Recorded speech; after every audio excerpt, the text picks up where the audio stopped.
Okay, I think we are officially live. Good afternoon, buenas tardes. Hello, Beyond Borders. How's it going?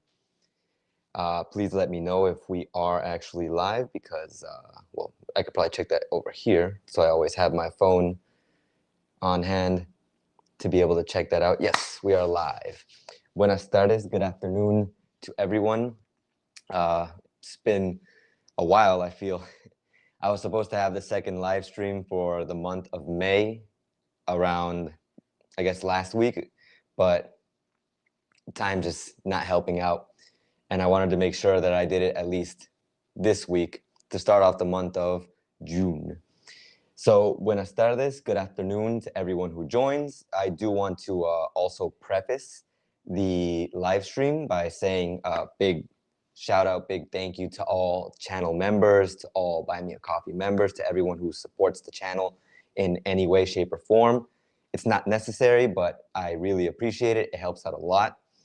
And also, of course, to anyone who tunes into the videos and live streams, thank you very much for your support, for engaging with the content. And I do apologize for not being as active on YouTube as I was before. Time's just not the same as it was. And you'll probably notice there's a lot of light. I have this like super big, I guess you could say like a lamp, LED light over here. So the light, it's like shines on both sides of my face so you can actually see me. Beyond Borders live and sound is good. Excellent. I was making sure everything was good before I started. I wanted to start at 1. Wasn't possible because I ended up eating with my family. And that's what I typically do on Sundays unless there's football training or unless there's something else that I have to do.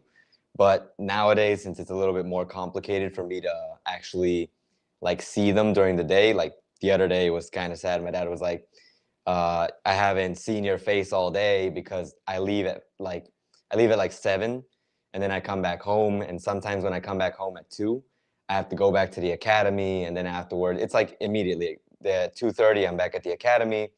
And then I'm back home sometimes at like 7. And since my dad's at work, like I don't get to see him, but we'll talk about that later on. Robert, yes, you made it. Hello. How's it going? ¿Qué tal, Magic? How's it going? ¿Cómo te va? Remember, ¿cómo te va is how's it going or how are you? Hello to everyone again. I hope you're all doing well. I activated something, I don't know if activating is the right word, but I set up this thing here, Q&A. So do you have any questions about what's happening in Ecuador at the moment? I'll leave it open. Either way, I do have some specific topics I want to talk about, some things that, you hear along the grapevine, I guess you would say, and some things that I've seen during the process of these weeks. Because it does feel like it's been a while. And the title is not clickbaity or anything. There is actually another state of emergency, which I was actually pretty surprised for there to be, since I think we all have the same idea. And before anyone asks it, but I'm pretty sure someone's going to ask, either way, maybe when they join later, there's not supposed to be any more states of emergencies. I was pretty confused about that too.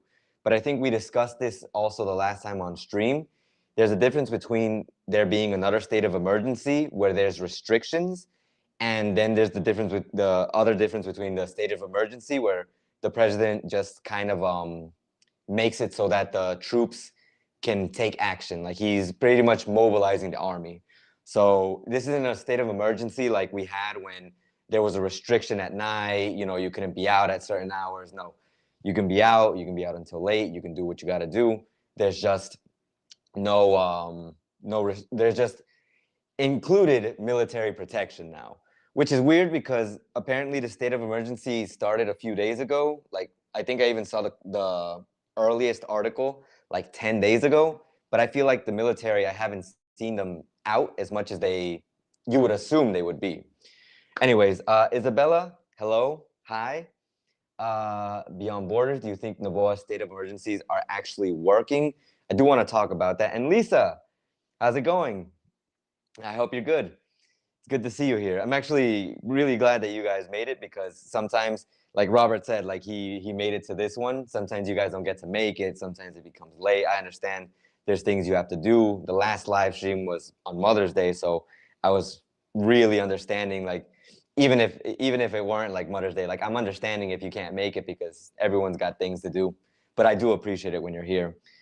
So going into Daniel Noboa's state of emergencies, do I think they're working?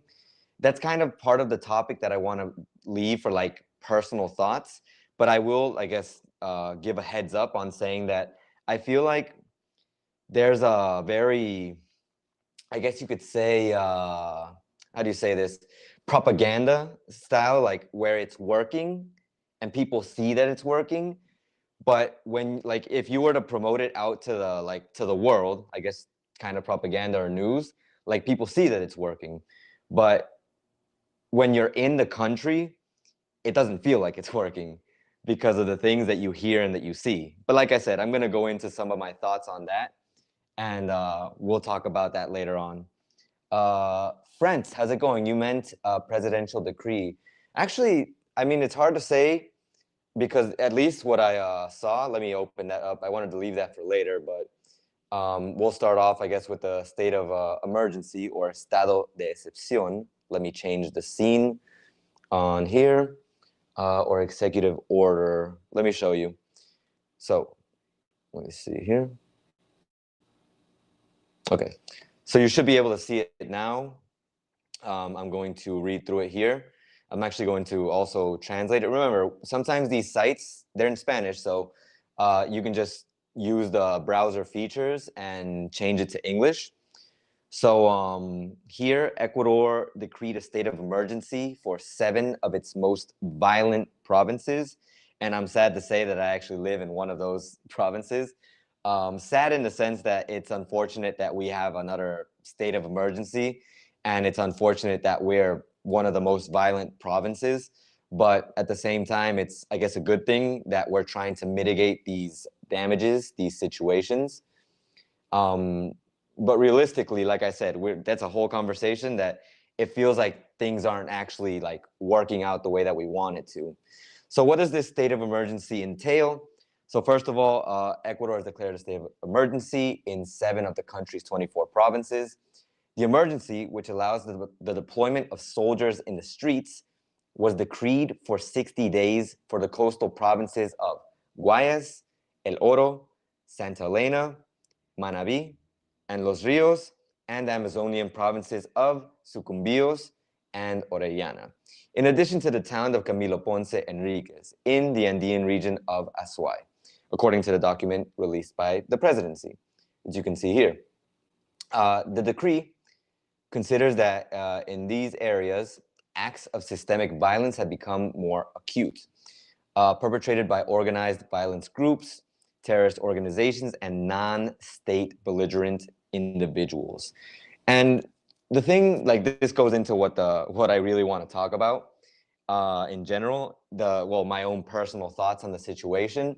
It feels a lot of the times like I said, a lot of the things that we see that are happening, like the positive changes, like the things that we want like to actually happen, like, oh, we see the criminals who are being arrested, oh, we see the police and the military being organized and mobilized, but it kind of feels like it's not having an actual effect like the way that you would expect it to.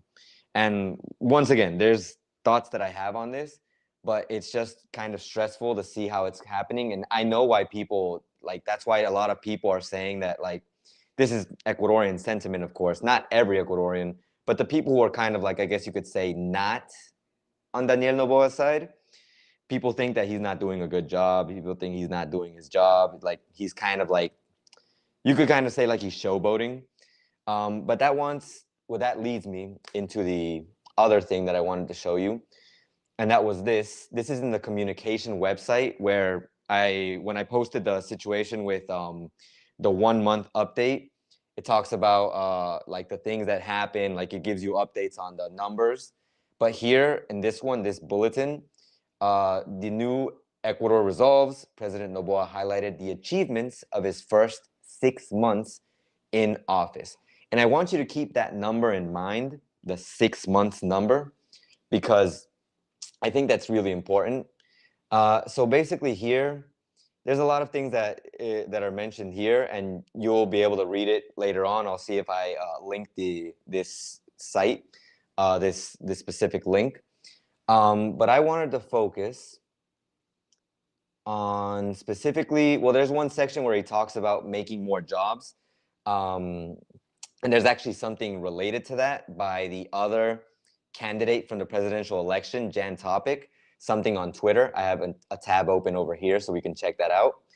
But the main thing I wanted to focus on with what's happening here is first the numbers here. Since then, the armed forces and the national police had deployed forceful actions throughout the country to dismantle narco-criminal groups. The main results of the security plan are the reduction of violent deaths by 27%, a total of 126,251 operations were carried out, and as a result, 34,952 suspected criminals were arrested or captured. And if you look over here, there's also more, of course. 151 operations were carried out to regain control of prisons where some leaders of organized crime groups operate.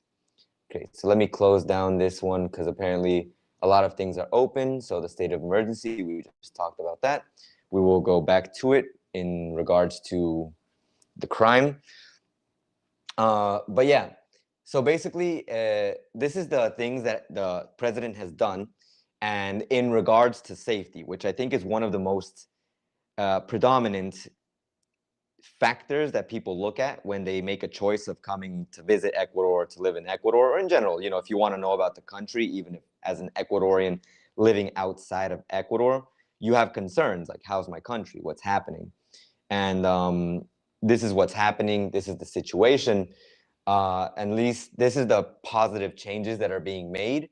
A 27% reduction of violent deaths is pretty good. That means out of 100, at least 27 deaths have been reduced.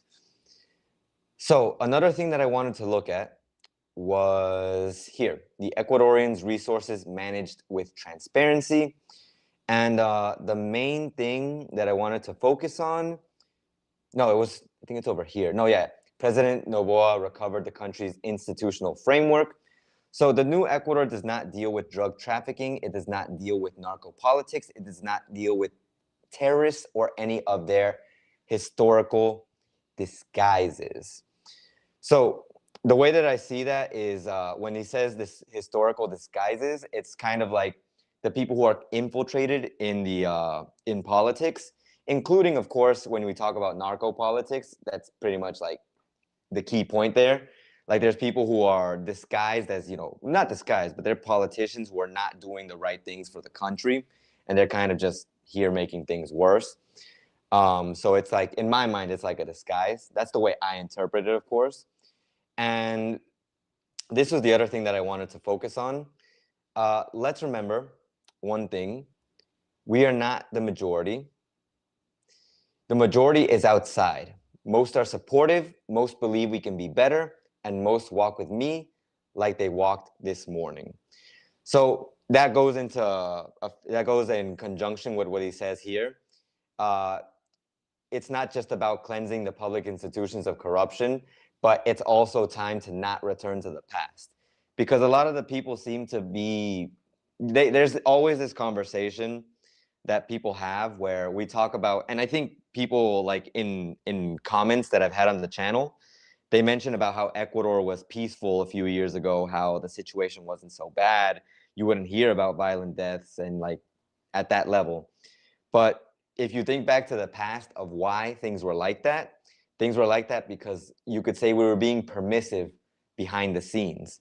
Things weren't being done right. So of course, now that things are trying to be done right, you see that there's a kind of retaliation from the people who were very happy with how things were before. And it's kind of funny how the retaliation comes not only from narcos or terrorist groups, but it also, in a way, comes from the ex-president. And it's kind of funny because that's something that I have over here open, a tab. So we're going to close this one down, and I'll read the comments in 1 second. Give me a second here. Let me close this one. Well, let me go over here to this one. No, that one's for later. This one right here. So this was a video that was funny because it was something that's on Daniel Noboa's Instagram page. And I saw it, and I thought it was pretty funny. And this also goes in conjunction with some other things that I want to talk about later. But if you play the video, just so that hago el pedido a Europa y al mundo para que haga las presiones políticas judiciales. Estamos enfrentando la barbarie. Well, what ex-president Rafael Correa is asking is for there to be repercussions for Ecuador. And here, Daniel Noboa is real. He basically, it shows that the, asking for these repercussions was rejected. And it's funny because the title of the post, of the reel, is a llorar a la llorería. And that's kind of an expression, a meme expression that people say here, like go cry to the crying factory. Because it's basically when you tell someone who's complaining, like, complain all you want, nothing's going to happen. And it's like they say it in a kind of like messing with you way, like to try to make you feel like undermine what you're saying, but like in a funny way. It can be seen as positive or negative, but at least in this context, it is of course negative in the sense that, complain all you want, Korea, like try to make us get in trouble, but we're not going to let it happen. And here, it's kind of funny. It's like this person is like, and to think that I used to defend Correa, and it seems like he was a sore loser and a bad Ecuadorian in the long run. And you can look at it that way. And I think I talked about this before, but like, it seems kind of silly to me that someone like the ex-president would come in and kind of like try to sabotage the country or do things or say things that would like make the country in a worse off position than it's already in.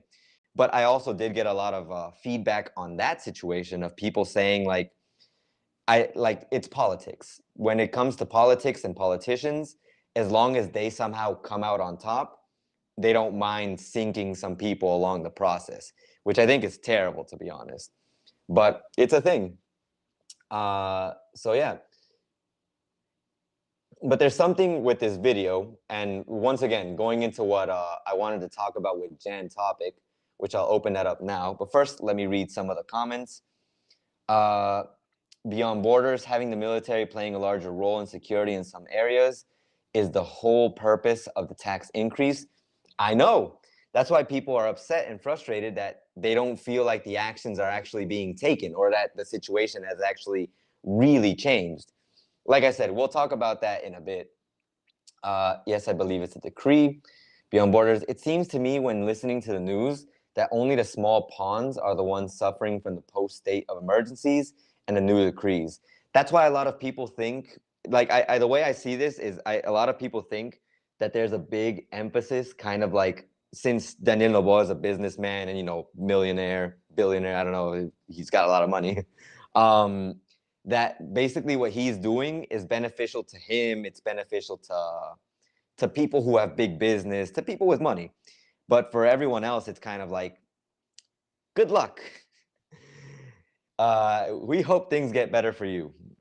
So yeah, it's just a terrible thing, to be honest, when you think about it from that perspective, since it kind of feels like, yeah, you're being like, I don't want to say it that way, but you're being effed over, or you know what I mean.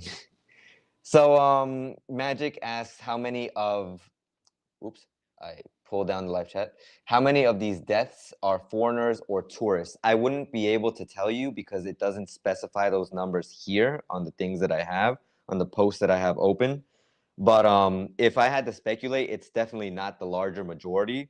If I had to speculate, only because I think one of the things that we always come to the realization of when we talk about the situation in the country is how disproportionate it is, that the crime that you see doesn't really happen in like specific areas. I actually had this whole map open before, but I had to close it down, too many tabs, and just wanted to explain it really quick. of the Galapagos and Ecuador. In Galapagos, deaths, it was at 0, like no deaths. But in other places of the country, there were more than you would expect. But there were areas that were just clearly like nothing to do with like the rest of the country. Like you would see, for example, 50 deaths in a place like Manabí, but in a place like Cuenca, something like under 20, which is crazy because it's such a big difference. It's more than double. So yeah, in touristic places, you'll probably be less likely to find, these things happening. That's why I always recommend, if you're gonna visit Ecuador, go to the touristic places. But that's also something that in this comment over here, in this other post, I want to talk about. But first, living, loving abroad, what's going on? I don't know if that's Steve or LaShawn or both of you. I hope you're both doing well. We got some catching up to do for sure. So yeah, I wanted to go into Jan Topic's comment over here on X, or well, formerly known as Twitter, and maybe in the future becoming X again. I mean Twitter again. So Jan Topic, one of the things that Daniel Noboa like celebrates a lot, that's like, oh yeah, he's doing a good job. Noboa himself is, creating more work, and especially for younger people. And like it says here, although net employment in your government has decreased, it is true that youth employment has increased, but not thanks to reggaeton, TikToks, or empty speeches. It's thanks to us, to collaborators and businessmen who do bet on our country, who do generate value, and who do pay taxes. That who do pay taxes feels like a shot taken at Noboa and his family, because there is still that rumor, well, not even rumor, that situation of his dad not having paid certain taxes. But my main, I guess, focus was the whole not thanks to reggaeton, TikToks, or empty speeches. Like I showed you guys just a few minutes ago, Noboa is making these reels on Instagram, and it's not just like he's made one. There's a few of them where he's like, kind of messing around, showing that he's a young guy, like having fun and like being more outgoing with the way he's doing things. Honestly, I don't think it's a bad thing. I don't think it's terrible, because I understand why he does it, or why the person who manages his social media does it, because we have to remember, I'm a small creator. I have 6,000 subscribers, and I love everyone. Thank you for the support. But it's like with someone like the president, who has like 1 million followers, who's got so many things to do. He's not the one who's on his Instagram account creating the Instagram video, taking the time to edit it and make it the way that he wants it to. That's not what he does. He has someone who does that for him. So the person who's managing his social media is trying to show his appeal towards a younger audience, because, I mean, in theory, a lot of people, you always say like, the kids are the future. So if the kids, the people who are kids, like, people who can vote, who are from, let's just say 17, 18 years old to 20, 25 years old, a TikTok generation, people who are on social media all the time, if they're seeing his videos, they see that he shows the things that he's doing in a fun and creative way, then people are going to support him. Those people are going to support him. And Jan Topic is basically just kind of going against that, because it doesn't show a reality. It doesn't show a complete reality. At least that's the way I interpret it. And that's what I always talk about on my channel. When it comes to these kinds of things, you don't always see the whole picture from what they want to show you. There's more things that happen. Like there's a big focus on tourism, of course, because the country needs tourism. It's important for the country. But you can't realistically tell people to visit the whole country. Ecuador, like we said before, is a lot of provinces. And right now, if you go to Manabí, you're putting yourself at heavy risk. And we'll talk about that later, because we had a very interesting conversation yesterday with some friends and my friend's family. And we were talking about how things have changed in a bad way, and how things were like before. Once again, going into the situation of the past. But we were being realistic about how things are, not just saying, hey, all of Ecuador is bad or all of Ecuador is great. We have to stop doing that, because it's not gonna It's not going to help people who are trying to come and like, you know, make an informed choice. So another thing that I did want to talk about in Jan Topic's post, which I thought was going into the whole, I guess, viveza criolla thing that I talked about in my previous video, was this, the PS that he makes. It's amazing how the moment you decide not to be a candidate, all the fake news ends. I repeat, and what happened to Topic did business with Odebrecht, Topic and Fuentes are partners. Topic puts guns in jails. Topic's cameras don't work. Topic doesn't pay taxes. Topic smokes marijuana. The problem is not the politicians who make these videos. The problem is the electorate that believes them. And once again, the people are swayed. And I've always thought it's kind of crazy because that's how advertisement works. That's probably why I don't have a sponsor, because I tell the truth, and I guess advertisers don't like that. But the situation is that, like, when you're not like in a position where you have to fight, like Topic is saying, he's not a presidential candidate, and now he's not in that. Before, when he was a presidential candidate, you would see articles, people talking about him being bad, like the news spreading, like even in the rumor mill, people talking about how he was crazy because he was in this like war and he wants to do things aggressively, like people just saying things in order to slander him pretty much. And maybe some of these things were true, but now that he's not the presidential candidate, you don't hear that anymore. So it's always at the moment when you're in that kind of position that people seem to remember that you've done all these bad things. And they also don't take into consideration the good things. Like Jan Topic himself said, you're creating youth employment, his own company. We've generated 60,000 youth jobs.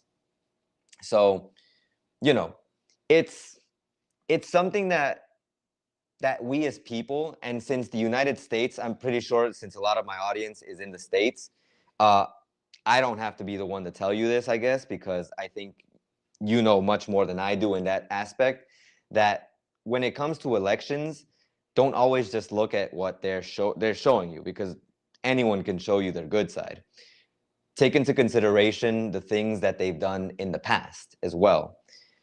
Over here, you see it all the time, and I've talked about this before, but when it's election cycle for mayoral candidates or presidential candidates, that's when you see pictures of them helping out on the streets. They're in the middle of like a flood or something, and they're acting like they're heroes.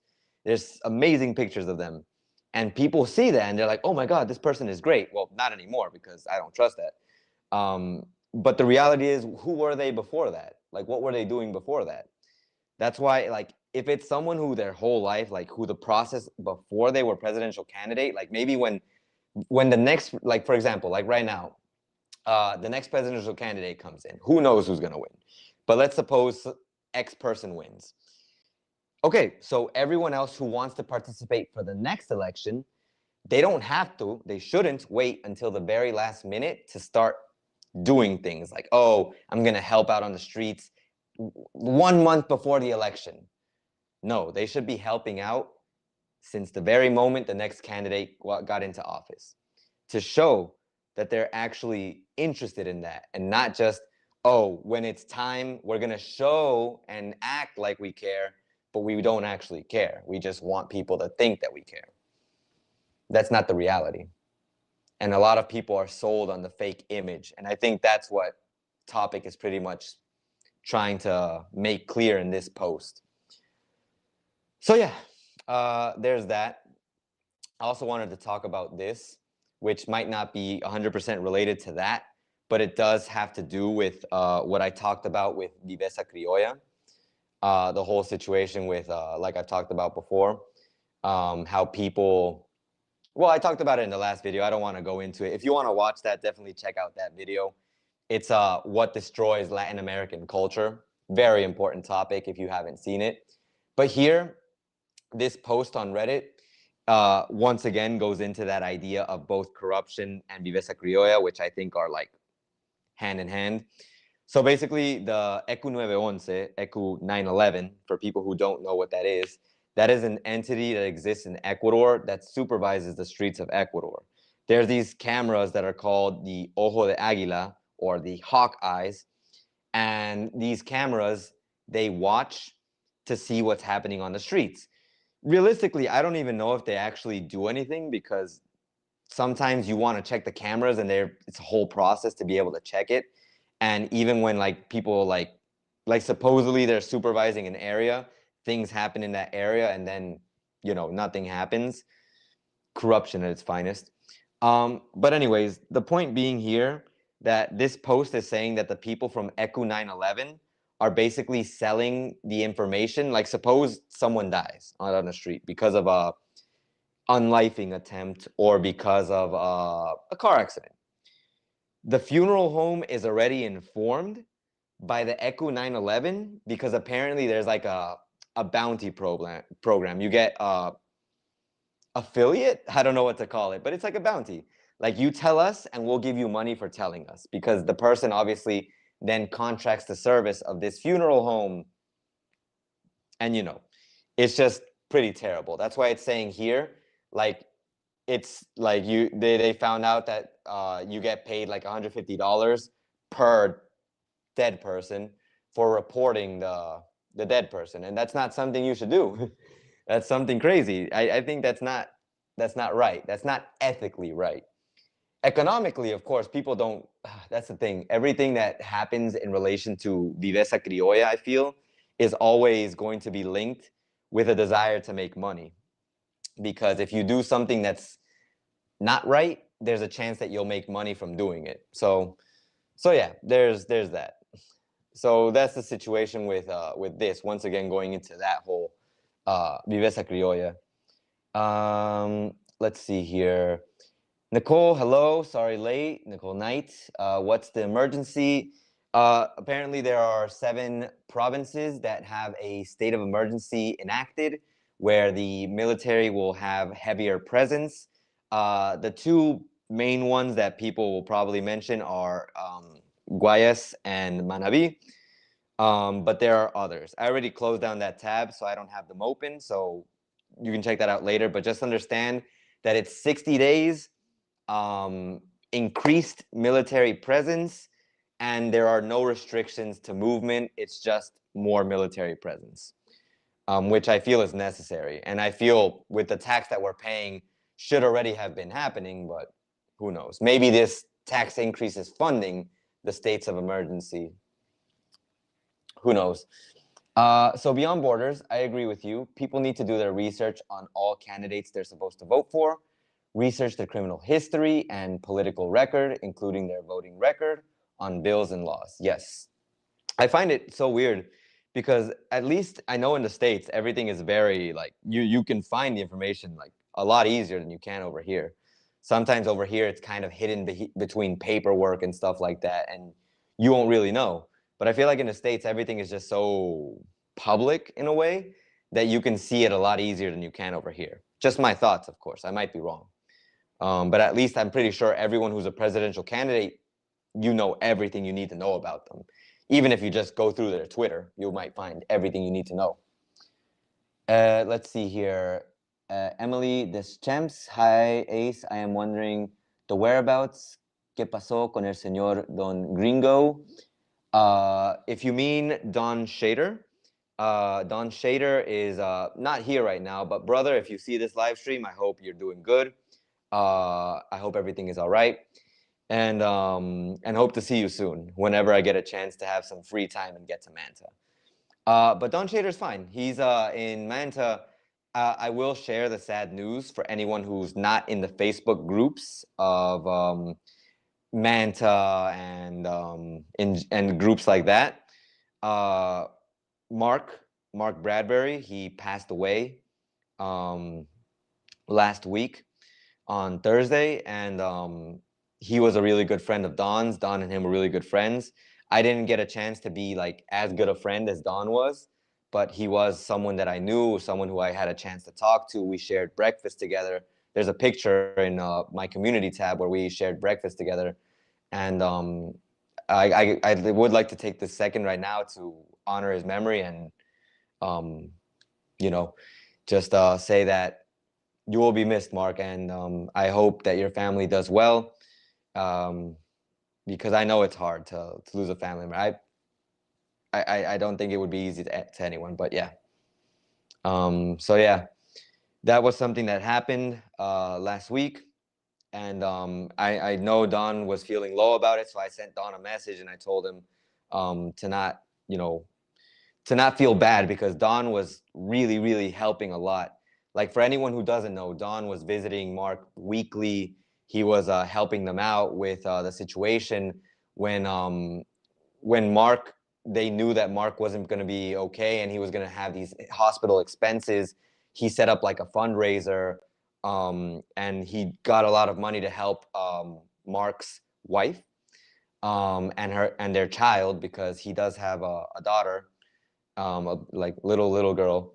And so yeah, Don did everything he could to help, and that's why when I talked to Don, I sent him a message. I told him, you did what you could. You did a lot more than most people would normally do in a situation like that. So my respect, and paying my respects. I didn't get to go to the mass because I've just been so busy, and I just hope that everyone who was in Mark's life is okay.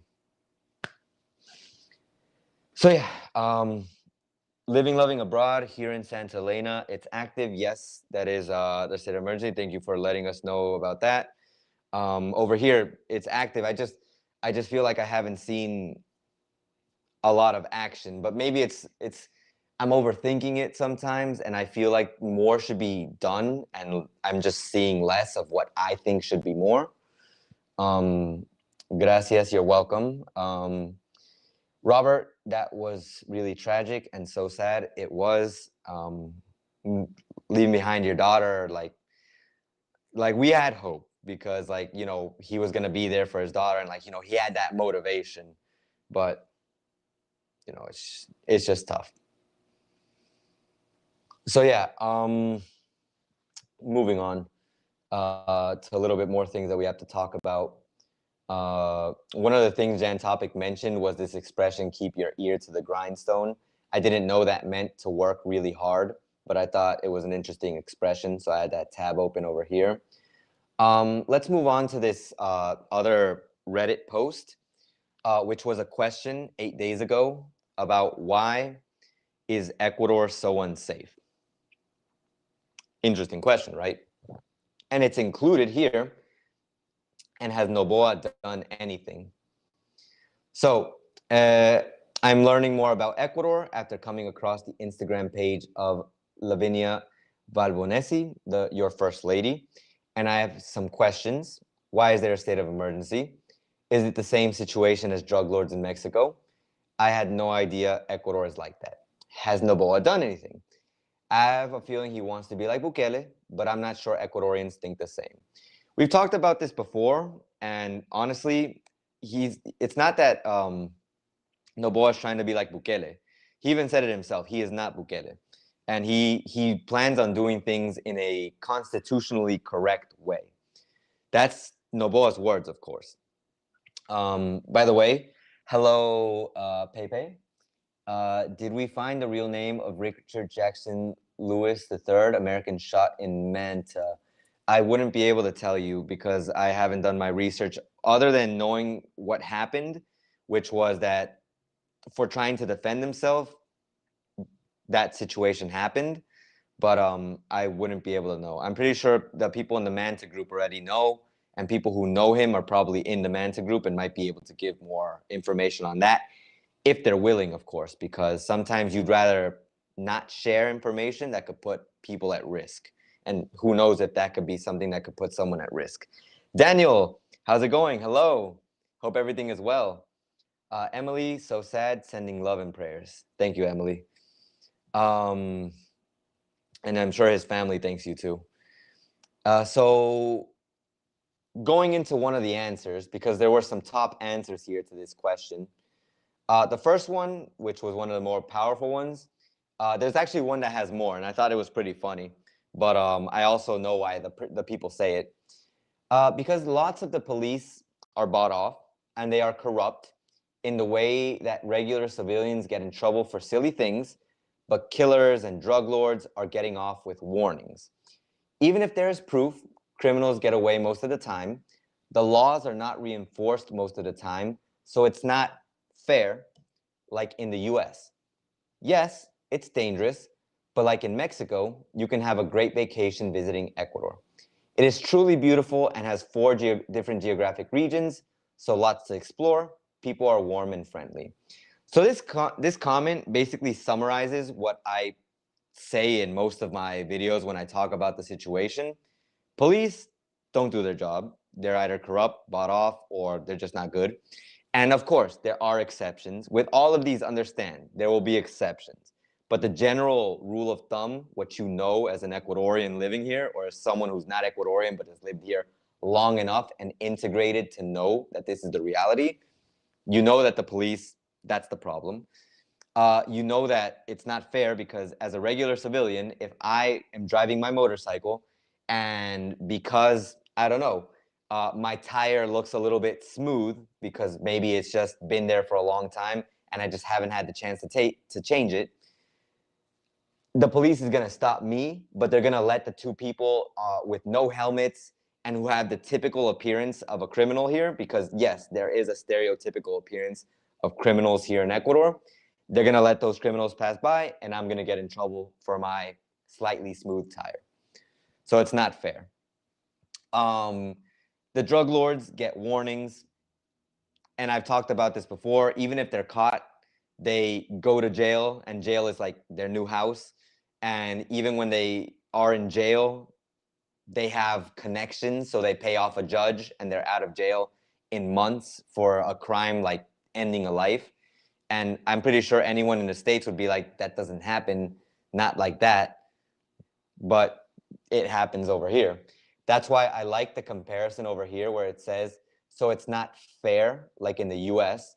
And it's also funny that it's quote unquote fair because I know that it's not perfect in the United States either. I'm pretty sure someone's going to say, no, over here, we also have criminals who get away and blah, blah. But believe me, in comparison to over here, it's not the same. It's not even close.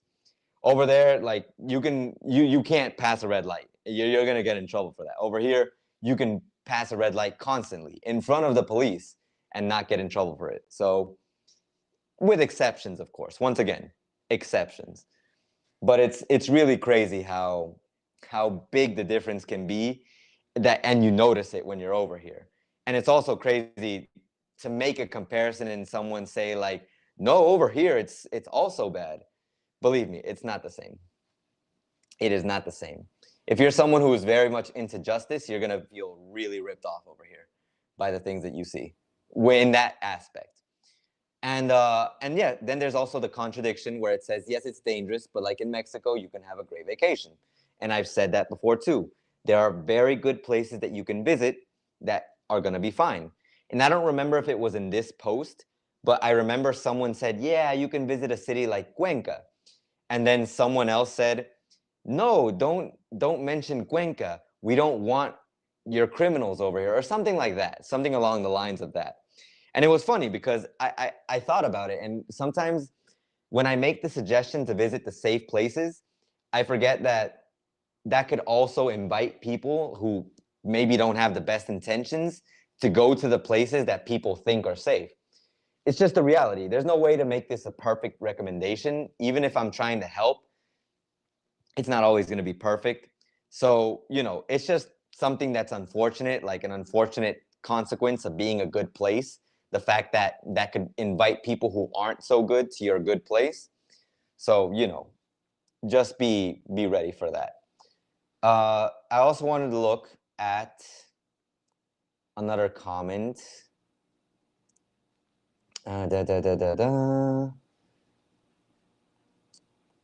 This one was good too. There's a lot of corruption within the justice system at all levels. So drug lords are able to get away with things without much repercussion. Also, there's many people known as sicarios, the people who are basically assassins, who basically go around killing people if you owe them money, or even if you did something wrong to somebody who wanted you killed. So basically, if someone tries to kill you and you kill that person who tried to kill you, they're going to kill you for killing the person who tried to kill you. So you can't even defend yourself.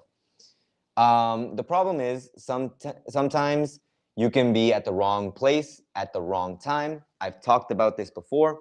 I could be at a restaurant eating my lunch, and next to me in the table to the side, there's a crazy person who owes money to the cartels or who's involved with the cartels in a bad way. And because someone goes to try to kill them, everyone in that area could suffer the consequences. I suggest you look into the work of Diana Salazar. Basically, once again, going into the metastases case. And then, like I said, there is one comment that was pretty funny. Let's see here. Over here, this one. Because Americans and Europeans gotta enjoy their Coke. And that comment got 88 upvotes. So a lot of people thought it was both either funny or they highly agree. So realistically, and this goes into my part of the conversation that I might go into more detail later on, just my general idea, is that you have to think about why these things happen. Like, why are cartels so prevalent? Why are they so lucrative? Why are they so important in a way? Why do people want to be in a cartel? Because it's money. Because there are people who are clearly interested in the drugs. There are people who are clearly interested in escape, because that is also a reality. Not everyone is just out here smoking some substance because they want to smoke a substance or because they like the bad feeling. I don't know that's like. I don't do that.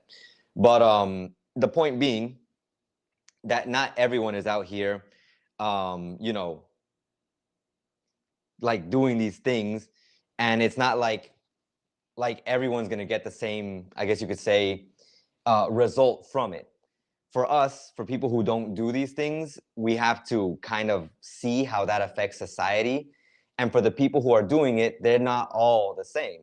It's not like everyone decided to do drugs because, oh, I woke up today and want to do drugs. No. A bad lifestyle, family that doesn't love you, psychological situation, depression, which is a very common reason why I think a lot of people get into substances, including alcohol. So there's a reason behind all of this. It's lucrative. It's something that happens because there's an interest in it. You can't sell something that no one's willing to buy.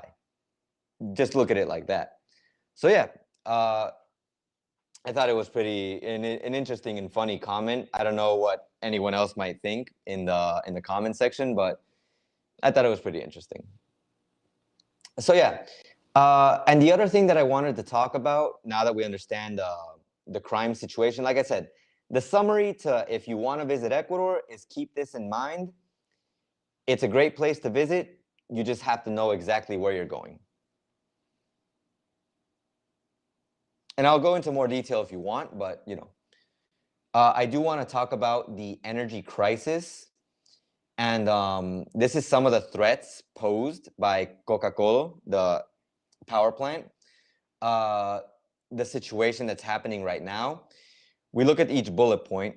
The first one, the erosion of the Coca River, not only affects the Coca-Cola Sinclair hydroelectric plant, but also infrastructure such as the SOTE, transmission lines, roads, and bridges.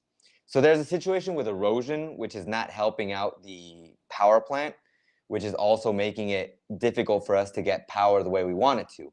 Although, as we're going to see in another post, currently we're okay in the sense that we're not going to have power outages. We'll talk about that in a second. A report by the U.S. Corps of Engineers reveals, here's my water, that regressive erosion will reach the hydroelectric plant's catchment area in a range of 2 to 5 years. The rescue of the sand traps is complex due to the infrastructure that exists. So you have to work on the recovery and extraction of the sediments. The last dredging on grit trap number 6 took 45 days.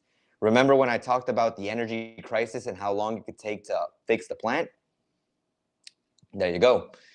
The contractual issues with Sinohydro, I'm not sure if that's how it's pronounced, has not been resolved. An arbitration is ongoing. However, Luque did not give details because of the refereeing. What is clear is that technical problems plague this mega project. A reservoir was built in the catchment area, which is like an approach channel to enter the sand traps. These serve to reduce the sediments of the Coca River, but the problems remain because the angulation of the river is different from what had been planned. And in these 5 months of 2024, Coca-Cola Sinclair has gone out of operation on 16 occasions by the hour due to sedimentation, while in 2023 it was 28 times. This means that this year there are more outages than normal. Because yeah, we are not even at the end of the year yet. And we have these kinds of situations with Coca-Cola. So, like I said, first let me drink some water.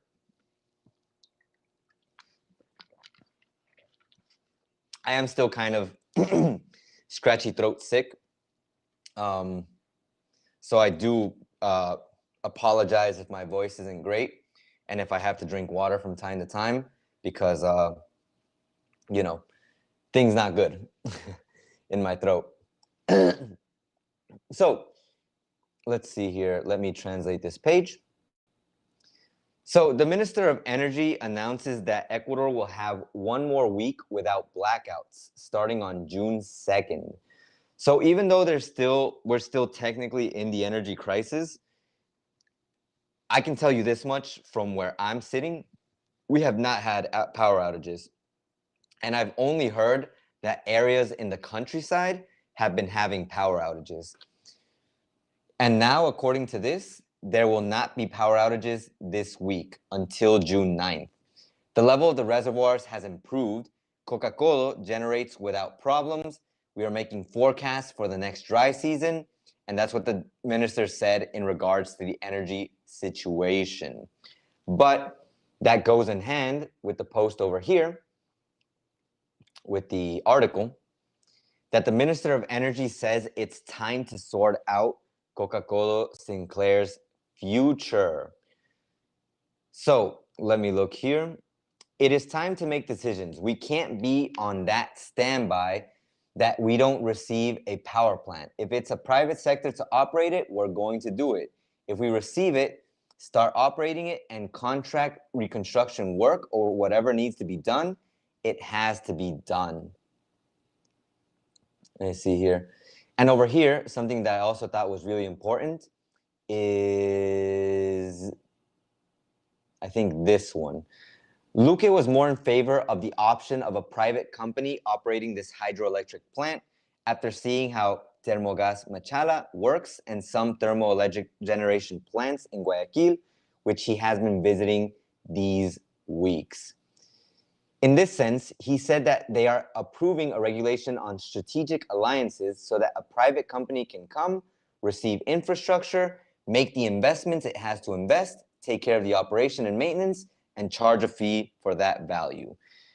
If you understand the interpretation of what was said there, there's many ways that you could probably interpret it. My interpretation was that we are incompetent here to do the maintenance of our own power plant, and we need someone external to do it. Because, and maybe not even incompetence. It could be incompetence, like it could be corruption. Since there's a fear that something's going to happen to the plant if someone internal, someone from the country tries to do maintenance on this plant. So I think it's pretty crazy in a way that we have to go to that extreme where we have to hire out people in order to fix a problem that we should be able to fix ourselves. We should be able to, but apparently we're not mature enough or responsible enough to do so. Is there a problem with the stream? Oh no, I thought there was a problem. I saw a little red dot and I was like, whoa, whoa, don't do this to me. All right, so I've talked a lot, I realize. I'd like to ask, is there any questions that anyone has, anything that you'd like to say? Let's see here, WTC, I have a question about crime investigations. Okay, ask me. Though I'm not sure if I can exactly answer the crime investigation questions. As much as I think I'm a detective in certain games, in real life, I do my investigations ahead of time in order to be able to give you an answer. And the information that I have right now is what is immediately on hand for me. I do still have things that I want to talk about. Like I said, some personal thoughts on this whole situation, but we'll give it some time. Yeah, that's pretty much what he said. Yeah, I heard it and I was like, man, yeah, we're that corrupt that we're like, yeah, we can't trust ourselves to handle this. Let's hire someone external to do it, or we're just not good at this. Let's make sure someone who is good at it. That goes into a topic that I've talked about before. I might just make a podcast episode about that, but I'll mention it now. Uh, Ecuadorians don't believe in the work of other Ecuadorians. A lot of the times, people will pay more for a service outside of the country because they think it's better than a service that's inside of the country. Like you hear it all the time when it comes to like medical operations. Like if you have to get a surgery and you're like, yeah, uh, I have a choice between Ecuadorian doctor or United States doctor. United States doctor. Most people will go for United States doctor if they can afford it, which most people can't. So they kind of begrudgingly, kind of against their will, do it here. But believe me, people do not want to have things done here because they do not trust the work of other people here. It's a crazy thing. Didn't a previous government create power plants? Supposedly, there was a process, and I think I talked about this in that last live stream before the mom live stream, where we talked about how the energy crisis, there was a plant that was being created. We talked about this with Don. There was a plant that was in the process of construction. But I talked to a friend of mine who is studying something related to that, and he told me that the construction of that plant can't be completed because the place that they were making the plant isn't a suitable place to make that plant. And basically, it's just now an empty area, like a whole area that was supposed to be designated for a plant, and it just can't become a plant. And we came to the conclusion that every form of power that you would want to implement here in the country would cause some kind of problem. That's why we have to stick with hydroelectric, because the rest of them apparently either cause some kind of environmental problem or would have such a big hit on the economy that it's just not worth it. Interpretations. But yeah, that's the situation with that. Let's see here. WTC, particularly the boy who was killed in the church in Manta when the hitman went in after his father. Anything on this? I think that was what happened a while back, and I thought it was unfortunate. There hasn't been anything that I'd be able to accurately report on at this moment. The best thing I could tell you is that whenever something like that happens, like I said before, if you're in the area, like we say in Spanish, pagaste piso. You basically, you suffered the consequences of someone else's actions. And you never know. The criminals might have also purposely wanted to take the life of the boy because he was related to the dad. Although I'm kind of surprised they didn't just, unlife the dad and keep the boy alive in order to extort him for money or turn him into a part of the gang. But, you know, I don't want to give the criminals ideas. I just feel like that's something that would be totally normal for them to do. Let's see here. Although power companies in the US are private entities, I guess that's better in the sense that there's no political interest. It's private. I feel like that's the way that I could see it, like making sense. Let's see here. Mark Swanson. What situations with electricity? Does power differ with areas of country? Example, Quito and Manta. Apparently, parts of the country are managed by different kinds of power plants. I can't confirm exactly how this works, but I remember I mentioned this. In Galapagos, they have their own power system, their own grid.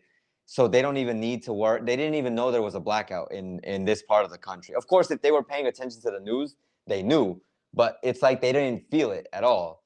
In Galapagos, it was like there was no power outages. Like Ecuador was fine.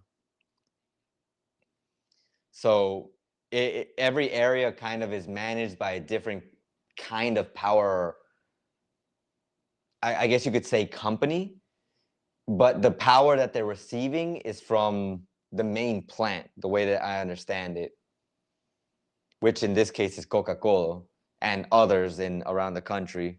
I want to say others, but I've only heard mainly talks about the situation with Coca-Cola. That's why I can't 100% tell you that that's the case. And I act like I don't have a computer here to check. Okay, let me check that out really quick. Let me put the just chatting scene. All right, let's open up a new tab since now we can close some of the older tabs. So let's see here.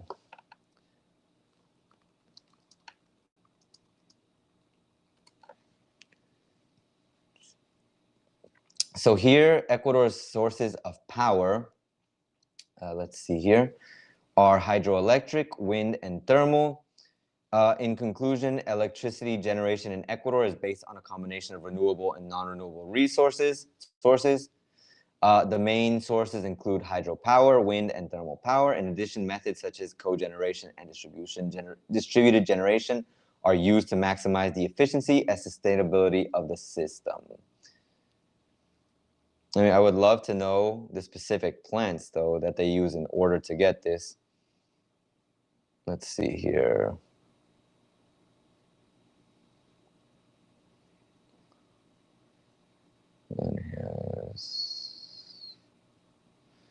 Okay, so here, let me show you this. There are so many ads, yo. All right, so here, the generation of electrical energy is a fundamental process for the development and functioning of any modern society. In the case of Ecuador, a country that has experienced steady growth in energy demand in recent years, it is crucial to understand the various methods of electricity production. Let's look at some of these methods. Hydroelectric, blah, blah, blah. Some of the most important dams in the country are Paute Dam, the Coca-Cola, and Daule Peripa Dam. Then we have thermoelectric. It doesn't specify which plant they have. And then there's wind, especially in the coastal areas and in the Galapagos Islands, are the ones that take advantage of it.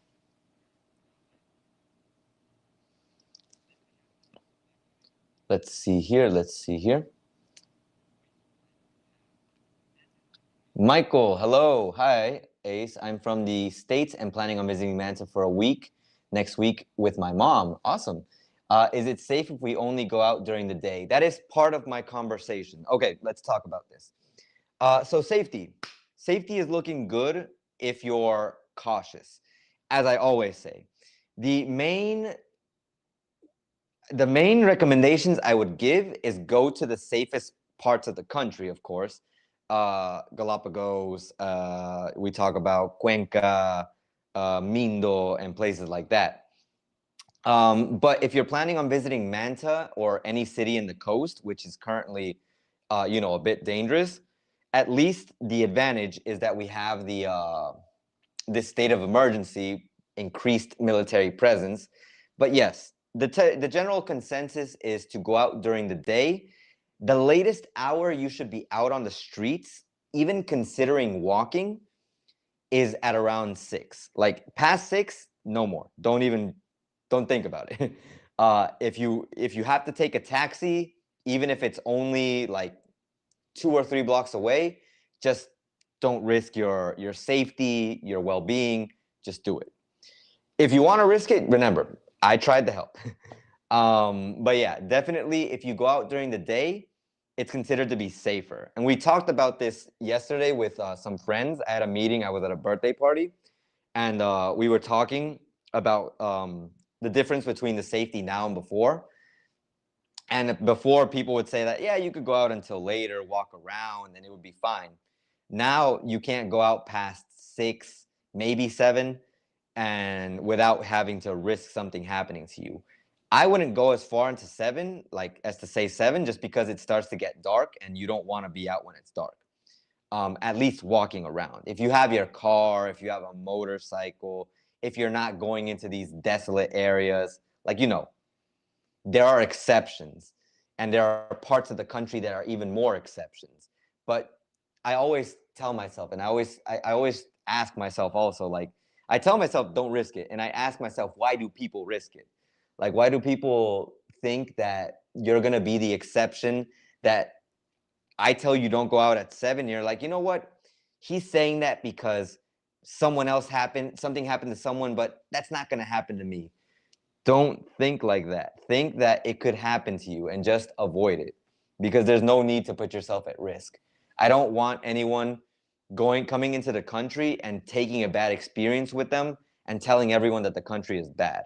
I do that enough myself. I tell you the bad things in the country so that you're prepared, and then you can focus on the good things, the good places, and the good times to actually do things.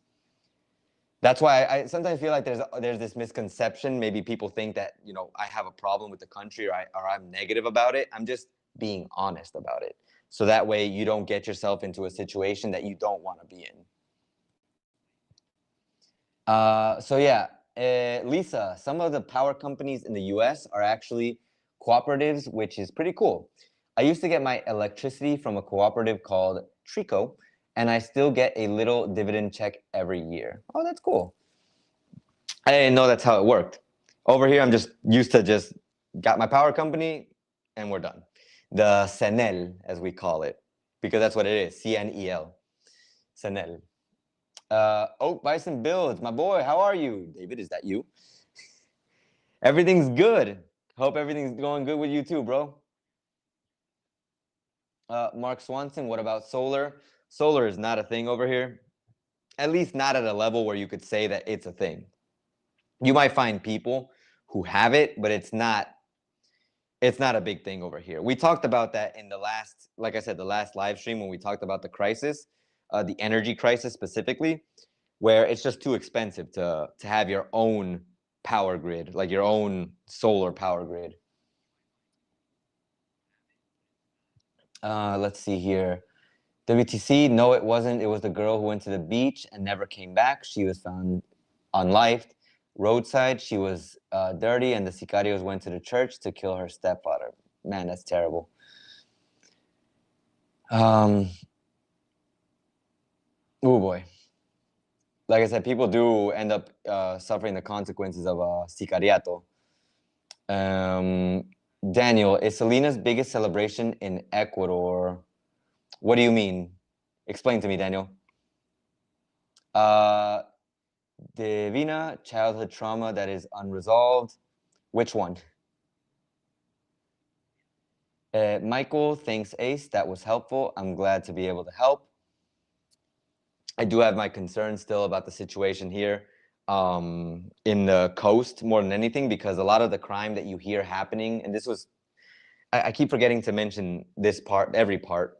So there was close to where a friend lives, there was another robbing, like around there was like, it's not a bar, it's a alcohol store.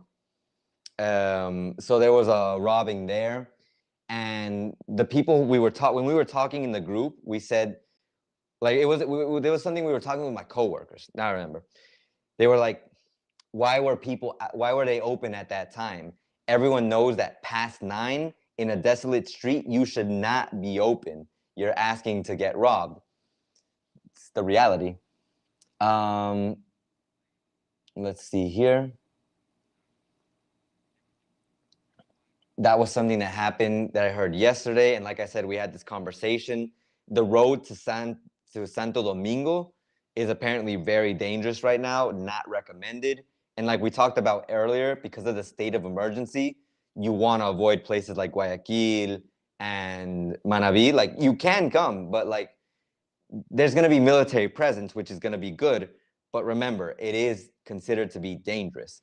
And okay, let me give some of my personal thoughts, something that I wanted to explain. The situation with crime, and like from my perspective as someone, like I've talked about before, living here, it's kind of weird, because these past few weeks that I've been like stuck at work, I mean, I've been stuck at work, so I don't really see the situation. But I did mention, if I remember correctly in the video with Don, that close to where I work, there was actually a sicariato. Or I don't think I mentioned this. This was something that happened recently. I might have mentioned it with my mom when we were in the video, but basically there was an assassination, and it was like literally not even 10 minutes away from where I work, like probably 5. And it was of this person who would become like a lawyer for for one of these cases, or something, like a lawyer in the ministry, or in the municipality. And it was crazy. Like when I heard about that, I was like, wow, that was pretty intense, because it was close to home. And it has felt like these past few weeks, even the few times that I go out, I don't see military presence on the streets. I barely see the police presence sometimes, which is kind of sad, because it's like the state of emergency was only good while it was active, but it has not deterred crime. Because like I said, yesterday there was a liquor store, alcohol store, liquor store that was robbed. And it was funny because funny in the ironic sense, I guess, because the people who I was talking to about it, they said that one of the people who had gotten robbed, he just stood there standing on the street after he got robbed. Like instead of running when, you could avoid more problems happening, like he just stayed there. And it was like, like, what are you doing, man? So there was that. Like I said, there was the sicariato. Every day I hear about some different form of crime. And it's like, this goes back to the question, is what Daniel Noboa doing actually having an effect? And like what Beyond Borders asked earlier, like, is there actually something, like, do the state of emergencies actually work? From the perspective of an Ecuadorian, I'm disappointed to feel that it's not working. Like, it feels like it's not working because you still keep hearing the crime. But then I remember that the solution to crime isn't an excessive amount of force to try to stop it. You can't just stop crime by going and arresting all the criminals, because you're not going to find all the criminals. And even if you find all the criminals, there are going to be more criminals to take their places. The only way to resolve crime, and this was something that I even saw on the Philip DeFranco show, because it was part of one of the news segments that he mentioned, where they were talking, if I remember correctly, it was there, where they were talking about how you can arrest as many people as you want. Like, you can just arrest them, you can try to resolve the problem with brute force, but that's never going to completely resolve the problem, because as long as there's crime, as long as there's poverty, as long as there's addiction, and which pretty much go hand in hand, family problems, there's always going to be new crime that takes its place. It's never going to completely eliminate the problem. The only way you're going to completely eliminate the problem is if you attack it at a very deep level, like starting from the very bottom. Basically, if there's no employment, we have to get people jobs. If education is poor, we have to improve the education of the people. If there's addiction, we need to stop sending addicts to jail, because they're just going to come out and want to keep being addicts. We have to resolve why they're becoming addicts. Why do people become bad? And I know it's silly to say, like, for some people you might think, but Ace, that's a very mute point, maybe, because like we look at it from the perspective of being very healthy, very sane people, I guess you could say, because we don't go through that. But since we don't go through that, how would we ever know what they're going through? How would we ever truly be able to understand how hard it is to get out of a situation like that? I remember in one of my posts, one of my videos, there was a comment where someone said something like they were dirt poor when they were growing up, and they never had to do bad things. And then there was someone who said something against that, and I was kind of like, when I saw the conversation, it kind of felt like an argument that didn't need to happen, because everyone's situation is different. First, I get the point of someone like being super poor, where they could feel like they have to resort to doing something bad in order to get better, but not doing it because they know that it's not the right thing. And at the same time, I can get the situation where people do it because they just don't see another way to get out of their life. I'm not justifying it. I don't think it's okay, but I can see why that happens. But I can't see why you would fight about it. Like, everyone's got a different situation. Not everyone is the same. I could be a person I'm not, I'm just saying, to give an example, not to be taken out of context, but I could be a person who is very susceptible to falling in depression. And because I fall into depression easily, I'm very easily swayed by some kind of addiction. I could be that kind of person, but if I'm not that kind of person, how am I going to understand the problems of someone who has that kind of situation? Sometimes we tell people who have a problem, don't have that problem, when that's not the solution. They need help. And us just telling them don't have that problem is not exactly helping. If it were, then believe me, all the problems in the world would be resolved instantly. Whew. Wow, it's a lot. So, Baba Didi, can someone tell me what's happening in Ecuador? YouTube just showed me this, and I have a daughter, son-in-law, and 3 little grandbabies who live down there now because of cheap living. If they're living here and they're not involved with cartels, which is another thing that we have, another conclusion that we always reach, as long as you have no involvement with cartels, drugs, corruption, you have no reason to immediately worry. If you just happen to be in a place where there's a criminal and or someone related to the cartels and something bad happens in that area, it's not your fault. How are you supposed to know? That could happen to you anywhere in the world, not just Ecuador. Oak Bison. It was you, David. All right, cool. Good to see you still staying active. I am. I'm trying to keep up my work schedule from the week from 7 in the morning until around like 2, and then afterwards a second job. Some days, like not every day, but some days I'm like from 3:30 to like 7, or sometimes just from 3:30 to 5. It varies. But yeah, my schedule's been kind of hectic. That's why I haven't posted a channel video. Like I was trying to do one weekly when I wasn't working, but now that's just even like once every other week is gonna be tough from what I'm seeing. Especially because right now my voice is just shot. I need to get some more medicine. I actually made a concoction. I made a potion, as I call it, which I think people probably already know. But I always drink water with lemon and salt, pink salt. But I added some ingredients to that to make it a little bit healthier. And at least when I drink it, like during the process of drinking it and maybe like an hour or a few hours after that, I feel really good.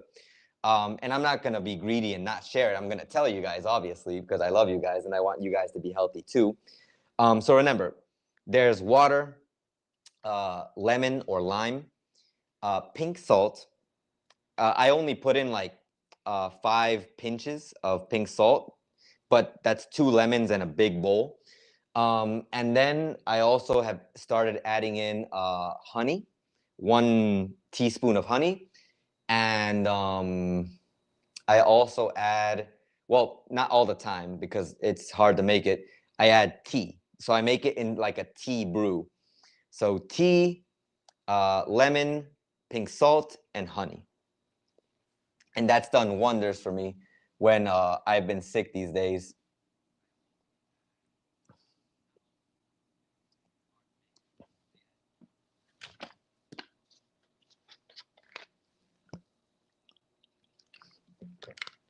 So yeah, I've been trying to keep active, but sometimes I don't even have time to see my family, my parents here. I on the weekends make time. That's why this live stream started at 3:30 today, because I wasn't sure what time we were going to eat together, and I wanted to make sure to eat with my family first and then come to the live stream. So I wanted to balance everything out. So yeah, and it takes a toll. It really does. So beyond borders, I heard on another channel that the reason for power outages is because Noboa is in the process of turning power plants private. Any idea or thoughts on that? I wouldn't be surprised. Sometimes when things are privatized, when they're private, people respect them more, I guess you could say. I like to look at it that way with a lot of the services, including in the country. Like people, when you go to a general doctor, you don't like not a general. If you go to a public doctor, you don't think it's as good as a private doctor. But you also prefer to go to the public doctor because the private doctor is more expensive.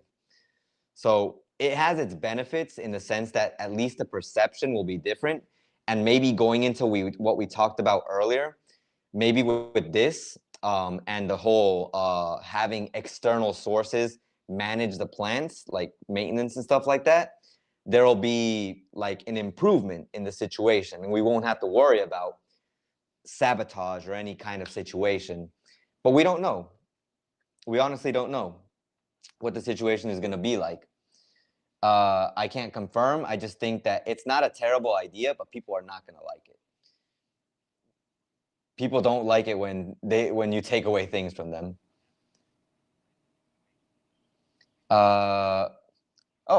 Bernard, thank you very much for becoming a super fan. I appreciate the support. Remember, I do leave community posts for members, and sometimes with videos that I post, they're available for members a few days earlier so that they can see them first and comment and get their thoughts on them. So I do appreciate the support. It all helps with the situation right now. Oh, I wanted to tell you something really important, but remind me, because it's something about what I've been doing with what I've been working, like with the money. I'll explain it later. It's really important, and I think everyone's going to be really happy. Let me see here. Let's see here. I meant Holy Week. Is it very big in Ecuador? Oh, wait, I also forgot Divina's comment. I appreciate your way of sharing the Ecuador state of XYZ. Lately, I also appreciate your integrity, Ace. Thank you, Divina. I try to help out as much as I can. Really, my only intention here is to help. And in the same way, if you ever have any doubts and if I have the possibility to answer them, I am here. I appreciate your support as well. Thank you for being here on the stream. I know you have things, I know everyone has things to do, so I always appreciate you taking the time to spend this moment with me, to listen to a little bit of the situation that's going on. And later, of course, we can get into some of my personal life things. But yeah, so the Holy Week, the Semana Santa, it's big in the sense that it's like a big weekend. It's similar in a way to Carnaval in the sense that people take it as a big weekend, but it's not similar in the sense that in Carnaval, you know, there's the foam, the water, the craziness. Here it's a little bit more relaxed, but it's a long weekend, so people treat it like a big party too.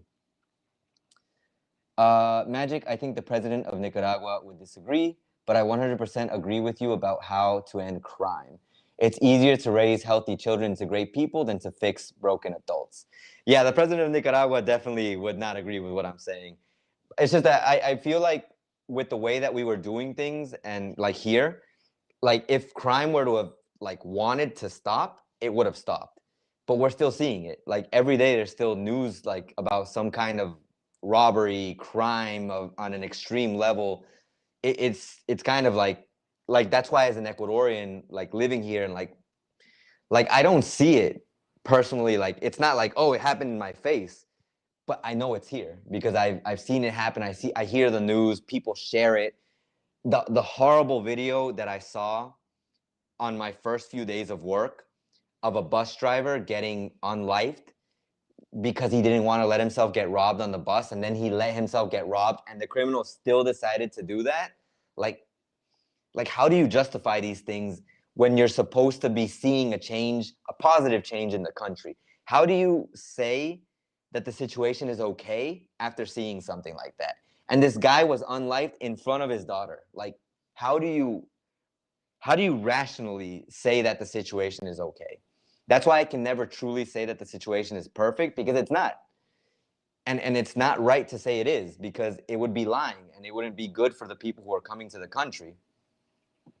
I don't like it being unfair for the people who come here, because people who come here, they deserve to know the truth, not just the truth that they're sold on.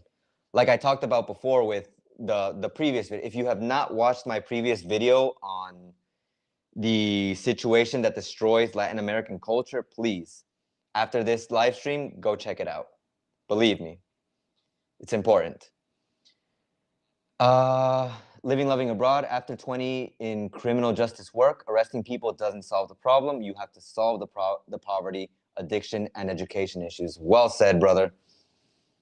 Ecuador needs to rethink its economics to solve many problems. Indeed. The problem is, like, once again, as an Ecuadorian, and I was going to make an update, and I might still do it. But just to give you an idea, an update to my, the reality of an Ecuadorian living here video, it's really hard. Like, look at me right now. I'm working a job in the morning, my work in the high school. I work my job in the afternoon, and I do YouTube. And once again, YouTube is not doing crazy things for me. If I had like 100 members, or if I had a lot of donations, like I don't ask for them, because like I said, everyone, like, this is voluntary. If you want to help, I really appreciate it. You guys are the best. But I want YouTube to pay me for what I do. Like, if I'm gonna receive money, it has to be from YouTube, from making the videos, from getting a lot of views, because people enjoy the content. Like, that would make more sense. But even with those 3 jobs, I feel like I don't have the lifestyle that would merit like having 3 jobs. And I guess I'll explain that a little bit. Like I was gonna say earlier, now that I'm working this 3rd job, I'm able to help out more in the house. So I'm giving, like, let me see here. My salary, I would say around like 75% of my salary from my new job to the house. And now, for everyone and channel members, I think are going to be really happy about this. So now my dad, since he works Monday through Sunday, I told him, take one day, at least one day of the week off every week. So I can't retire my dad, because there's just no way. I don't have enough money to do that. It would be really hard to do that. But now with my new job, I can at least give him a day off where he can just relax. He can go out with my mom. They can have a date. They can just relax here at home, walk the dog, just chill, you know? And I've been wanting to do that for so long. I just didn't have the means. And I was hoping that I would obtain the means at some point. But now I'm just working for it, like even more than I was before.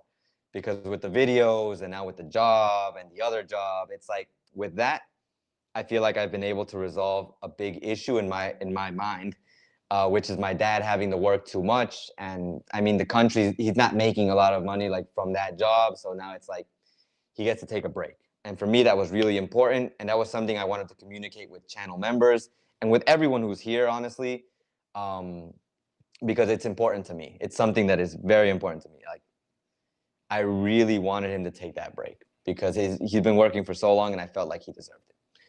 So yeah, but like I said, even with the three jobs I have, it's not like an amazing thing.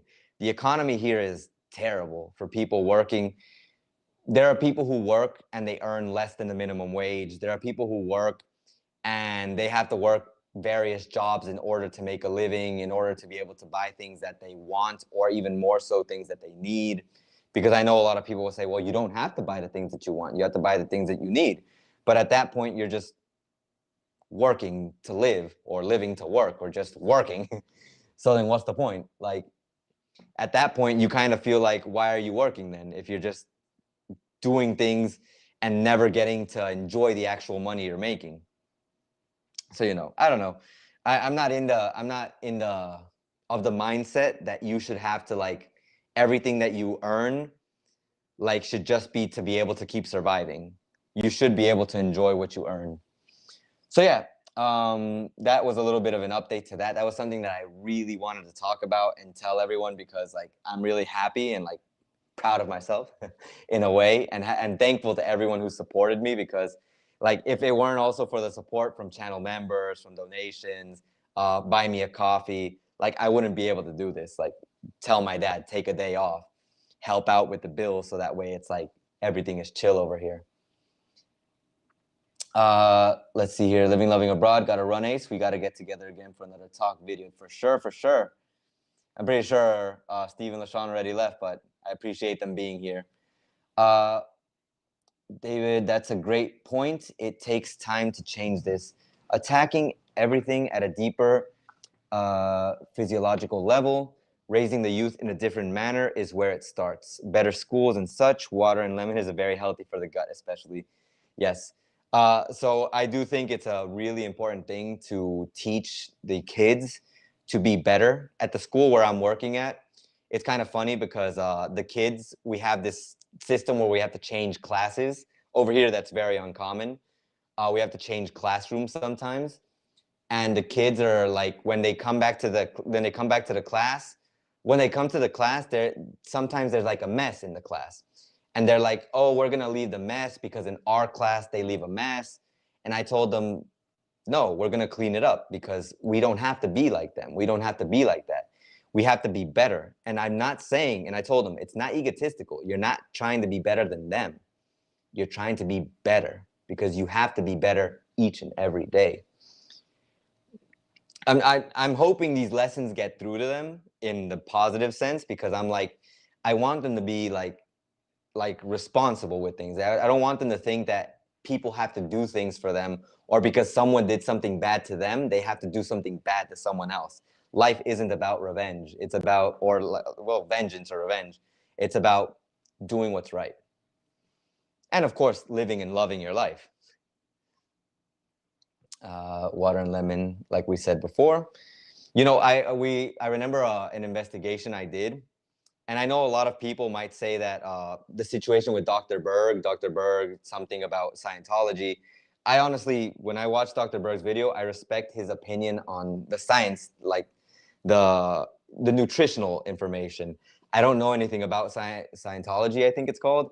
I just respect the information, and I look for it in various sources, not just him.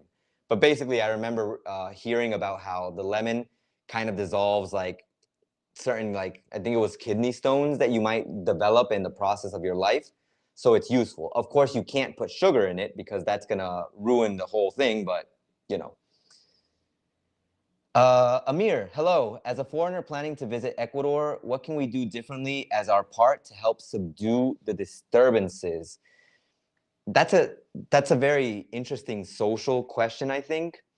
Because I do hear from some people, and I don't even think I hear it from Ecuadorians. I hear it mainly from foreigners who talk about how foreigners themselves destroy the economy because by foreigners concentrating in an area, the prices of things go up.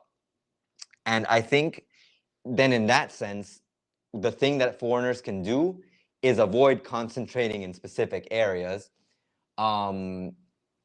Foreigners can try to help by buying from local stores instead of buying from supermarkets. I know that's a weird thing for me to say because I buy from supermarkets and a lot of the locals here buy from supermarkets. But it's like, if you want to help, you know, buy from a mom and pop store. If you have the chance to donate to a foundation, like if that's your intention, of course, you can help by there was a program here where you could kind of like, how do you call it, sponsor a child, where they like, there's a child who lives in the countryside, you can sponsor them so that they have a better education and things like that. There are programs for these things. So there's a lot of ways that you can help. If you're just visiting and you just don't want to cause a problem, then just don't do what you wouldn't do at home. And I don't know what you would do at home, but I assume that if you're at home, you wouldn't litter, you wouldn't make noise in an extreme level. You wouldn't try to do bad things just because you know the country is more liberal in that sense, or, you know, there's less of a possibility of you getting in trouble for it. Like, just be a civil person, and I think everything should be fine. You'll be doing a great thing for the country. Obviously, don't overpay for things. Like, if you like, I remember someone talked about that in my previous video about like having to overpay for like a lemon or a few lemons. And no, you don't do that. Like, if someone is trying to charge you more, don't pay for that. But also don't try to undercut something either. Haggling, I know someone in one of my interview videos said it was not something you should do, but of course, don't try to pay more for something that you don't have to pay more for. And vice versa, don't try to cheap out on something. Isabella, thank you for keeping us informed. Juliet, do you give private Spanish lessons, or Julie? Someone actually recently asked me about private English lessons. I don't mind doing either, like having practice conversations and just like, improving language. But the problem is we have to manage time. I honestly can't say that I would be able to dedicate a lot of time to doing something like giving a Spanish or an English class. Like if it's 3 times a week, like 1 hour per reunion, like per meeting, I can do that. But if it's like various days, if it's in person, it's going to be impossible because I don't even have time for myself in person. I barely have 1 day a week, and I can't use that day to go out. Like for example, today and yesterday I had free, but it's my weekend. Yesterday I didn't even have free. I in the morning I had work, so it's I have to have time for me too. I might need the money, but my life can't revolve around money.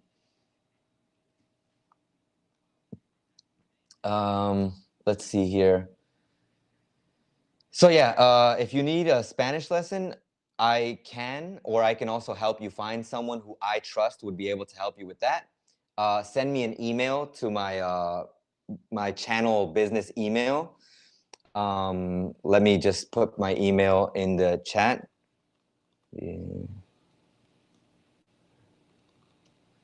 .com.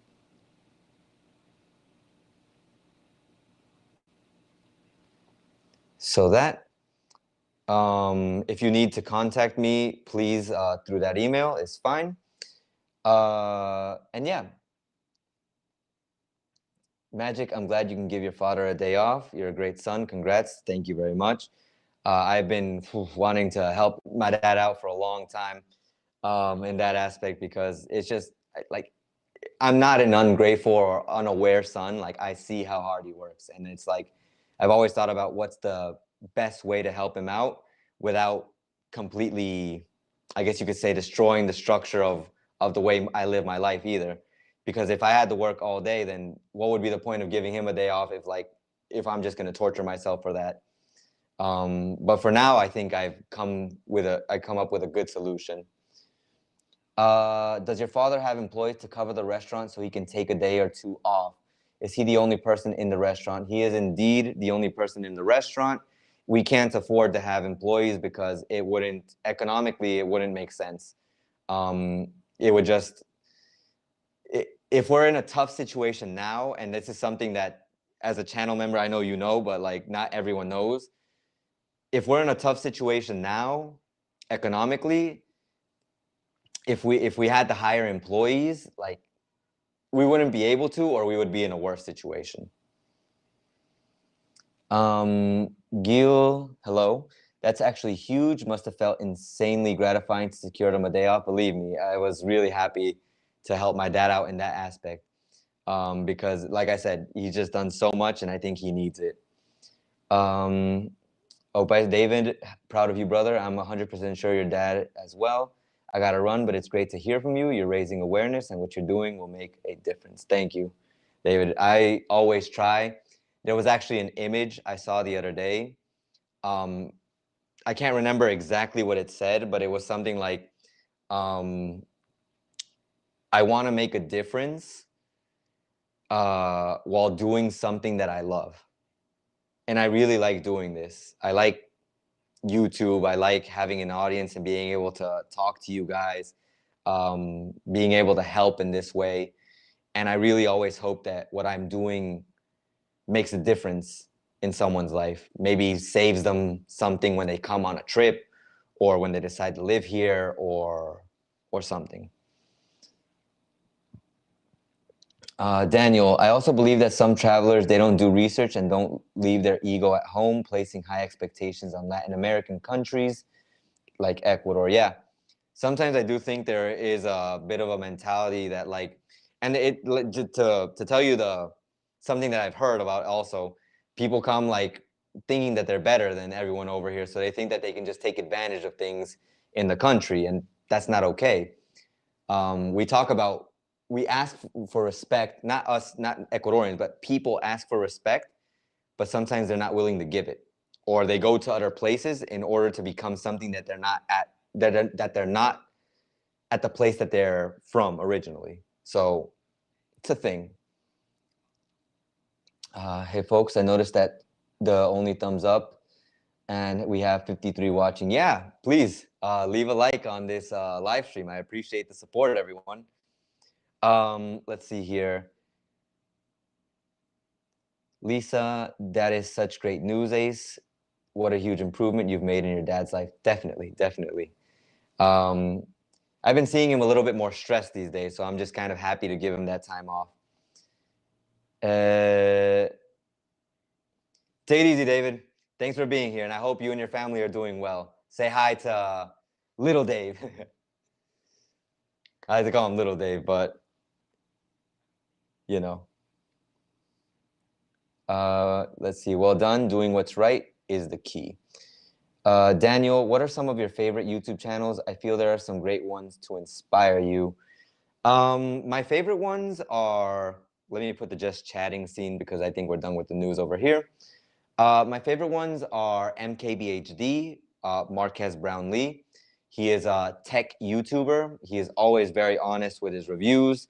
He's a great guy. He's been doing YouTube for like 13 years, I think. Big respect, millions of subscribers. He's a great guy. I also really like Philip DeFranco's channel. I like how clear he is with the news. He says everything really fast, and I feel like I can't do that because I always want to make sure that when I say things, like they're well understood. The good and bad thing about being a teacher is that like I kind of try to make my dialogue like very clear. It's good because it helps everyone understand everything better. But I feel like there's audiences that want to hear everything kind of fast. Like when you speak like this and you kind of just try to get through to the point, like boom. And I feel like he has such a good rhythm, and I like his expression at the end. How is it? My name is Phil. You've just been tuned in. I love your faces, and I'll see you next time. That's his closing speech at the end of his videos. And at the beginning, he's like, "What's up, you beautiful bastards?" And it's hilarious because that's just the way he is, and I think it's really cool. He expresses himself very openly in that aspect. Who else do I really like? Let's see here. In terms of ASMR, I've talked about it before. I think Tiptoe Tingles is really nice. She's always really like communicative with her audience. Like it feels like in the world of ASMR, that's not my world, but in the world of ASMR, sometimes it's just like you go for like the relaxation, but you don't 100% always get to know the person. But Tiptoe rambles and she talks about her life, about herself. So you get to know a little bit about her. She tells you about her day while she's doing the ASMR. So it feels good because you kind of get that connection. Like not the parasocial one where you feel like you're her friend, but at least you get to know about what she's done, like what she does. So it's like she's a real person and you can relate to some of the things that she talks about, like being sick. Like right now I'm like with my throat and I'm like, so yeah. Who else is also a really good channel that I like? Let me see. Checking out the subscribers. Recently, I've gotten really into watching Penguins O. His name is on YouTube typically is Moist Critical. People know him as Moist Critical. Charlie. I like the way that he talks about things and is like very direct about them. Like no sugarcoating. These are his thoughts, and he will go straight at it. He will like talk about it completely. Yeah, I really like the way he expresses himself. And one more channel that I really like is let's see here. Obviously, my brother Don Shader. He tells things how it is, and I'm like, I really like it when people are truthful about the things that they say. It's like it's difficult to find people who express themselves and like we say on this channel, like I say here, like giving people the real information, because I realize sometimes people you want to tell people what they want to hear, but I don't want to do that. And I don't like it like when people do that. So with Dawn, it's always like we're telling it as it is.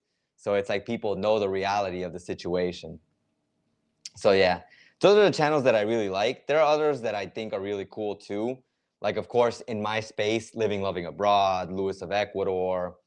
Recently, I saw Chris and Mike, Jolie Farms. Who else? What was this video that I watched recently? Falling Off the Map. I feel like there's a lot of people who are very honest about the things that they say. And then outside of my space, like I said, one of my favorites is probably like MKBHD. Mr. Beast is great too, because he helps out people. And I think that's really admirable. Because when you're in a space like this, like I've seen that there are content creators who have a space like this, and they're very selfish with it. And Mr. Beast is like literally the direct opposite of selfish. He helps everyone. So it's great. Mr. Beast has Mr. Beast channel, Mr. Beast philanthropy. He's great. Robert, hello. I hope you get better now. I really hope so too, because tomorrow I've got work again, and let's just say the students aren't the quietest around. Oh, that's another update I wanted to give. The first few months of work, which technically 2, 3 if you count the month where we were getting prepared, they've been okay. They haven't been terrible. The good thing is at least the place that I'm working at is definitely worlds different from typical schools. So schools in Ecuador. So it's a little bit more didactic. It's a little bit more like chill. But I won't go into too much detail other than that. I'm trying to do my best, and I hope to keep doing my best there. Videos, I don't know how often I'll be able to make videos because of how busy I've been. Like I said before, nowadays I get home and like because I was sick this week, I didn't even feel motivated to make a video. I had written down an idea in my notes and I was developing it, but then I was like, yeah, I'm not going to be able to do this. My throat is not helping me. And it's going to be a continuation of my previous video because there's one more thing that I have to talk about in regards to that. So definitely stay tuned for that. But yeah, it's pretty tough. Let's see here. Scott Anderson. Hey, how's it going? Hey, bro, good to hear you. How is the hotel and restaurant row area doing these days? Saw that La Bricola is gone. Yeah, I heard about that too in Manta. Unfortunately, since I'm not in Manta specifically, I didn't expect that to happen. I didn't know, but that was crazy. Over here, I would say that everything is like pretty much as normal, but I wouldn't really be able to say that anything's really changed.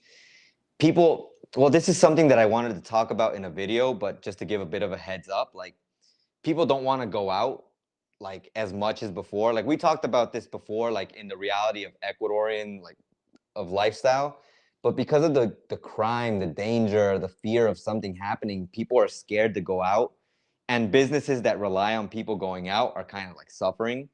So I see it happening because my dad has a business and he sees it happen, but I can't say it's been like a really big repercussion because I still see that there are restaurants open. I still see that people are working normally. So it's like you see the problems, but you also see that there's not like an extreme repercussion, except for obviously not being able to stay open until late. People are obviously closing early because they know that past 6 or 7, it's just a risk to your business, unless you're in a very safe part of the city.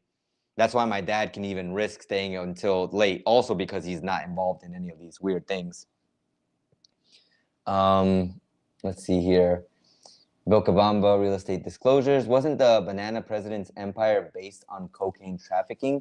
I don't know if it was based on that. I did hear that apparently the movement of the banana, like the exporting and importing of bananas, like there was something related to the narco situation, but I heard of it more like in the rumor mill, so I wouldn't be able to say if that's actually the case.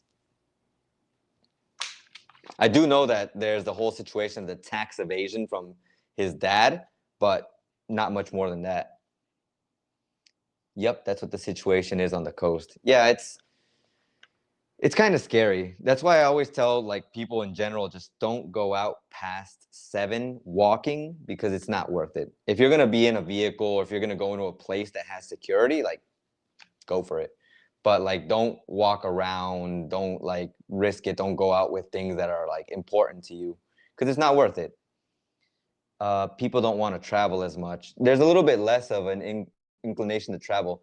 But I've also noticed that even situations like this, they don't deter people completely from traveling. Yeah, you've got 100 people, and out of the 100, like maybe 20 will be like no, but then 20 more will decide that they want to start traveling because they're like, oh, that's not a big deal. Where I'm at, it's worse. So they're like, yeah, they're gonna travel anyways.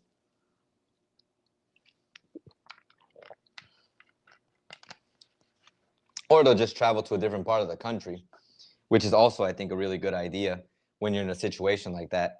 Like, you don't have to cancel your whole trip to Ecuador just because a certain part of it is dangerous. Just choose a different area, make a different itinerary.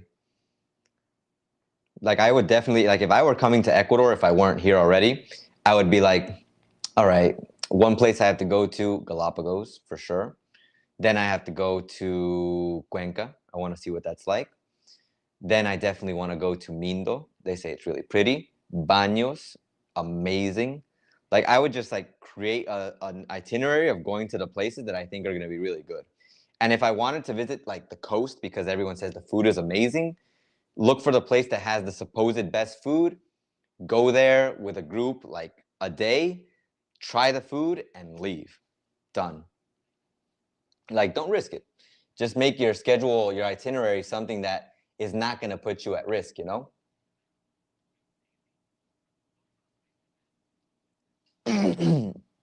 Bah.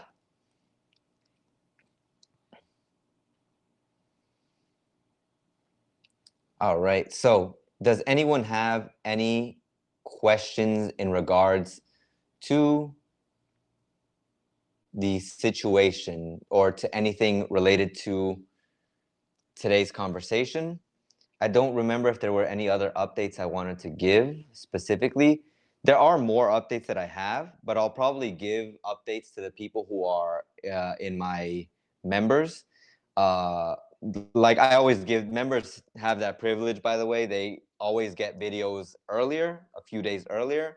And I also always make a community post with very specific updates to my life or things that are happening in Ecuador so that they can see it in the members community tab. And the same thing for Buy Me a Coffee. Just Buy Me a Coffee. They have more of the advantage of me being able to upload more pictures and maybe other things that I want to add later on. Also, the credits in the description. Cringe Lord, what part of Ecuador do you live in? I live in the coastal region. I live in Manabí. It's dangerous. I'm not gonna lie. Like I said, like crime literally happened very close to where I work at, and technically almost where I live at. But at least on a personal, like, has it happened to me level recently? No. But I know I take precautions, so that's why I'm a little bit more exempt from that happening to me. Not even exempt, by the way. I do think that it could happen to me. It's just I try to be as cautious as possible. Knock on wood. Ukabamba real estate disclosures. Ace, how did Noboa win when his party was polling at 3.3% last week with 5 political candidate party polling much better? Noboa wasn't decided on the polls as his numbers were minimal.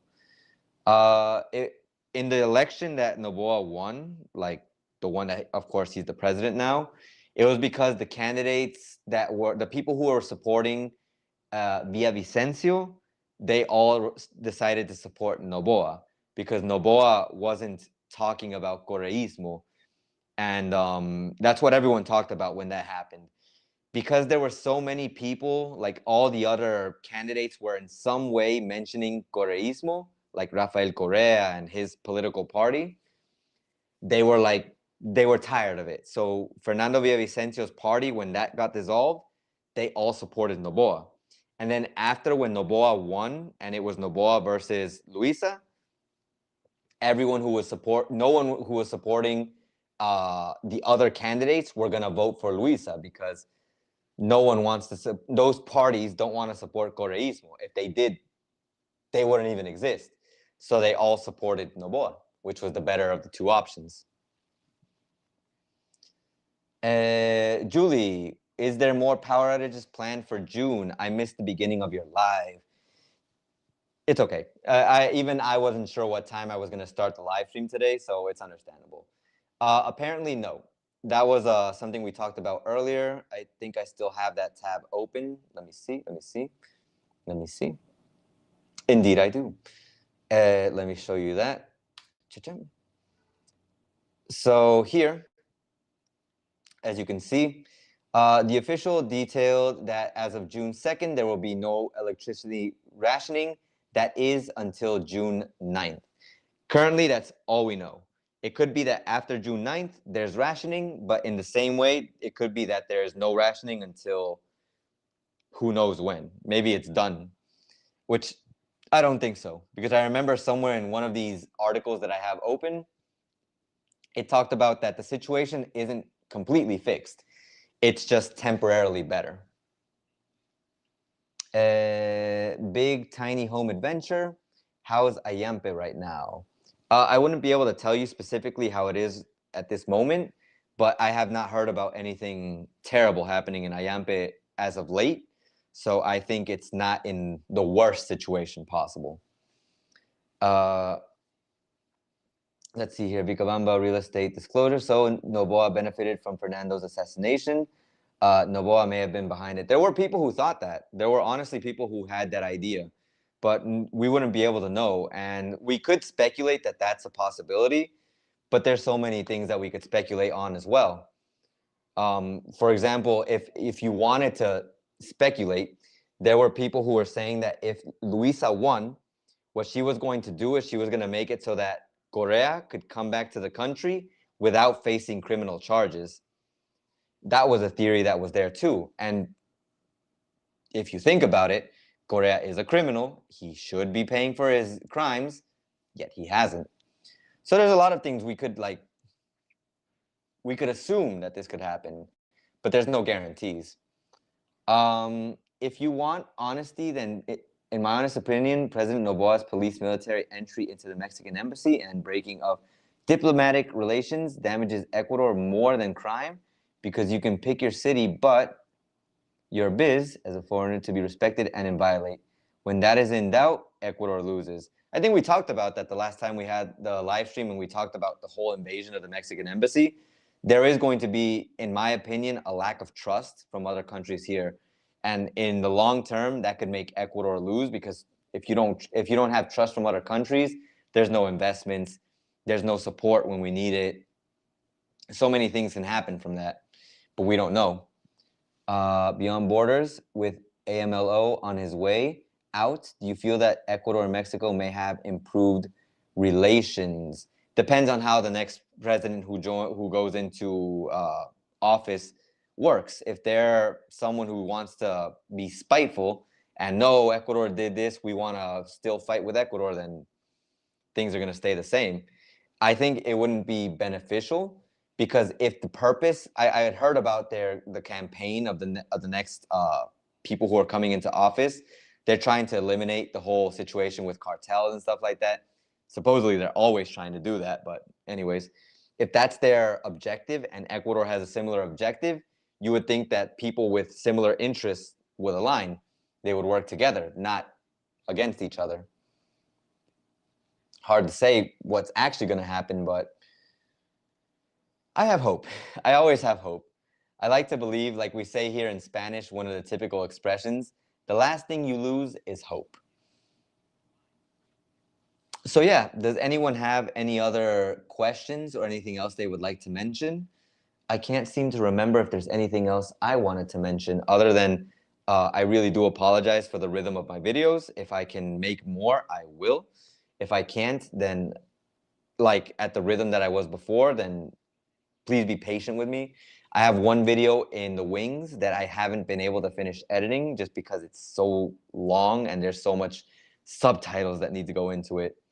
But I hope that I can finish editing it by the end of this week. I hope. I don't know. We'll see. Daniel, if Trump wins and goes to stop cartels in Mexico, will it have an impact on Ecuador? In the best possible case, maybe it'll have an effect on all of Latin America. In the worst possible case, maybe if the cartel somehow gets pushed out of Mexico, maybe they might consider another home base. And yeah, I don't like the possibility of it being Ecuador, because it's not that it's super high, but it's not zero either. Just because over here there is already cartel presence. So those are my thoughts, though. I can't guarantee that's going to happen or not. You would say one never knows.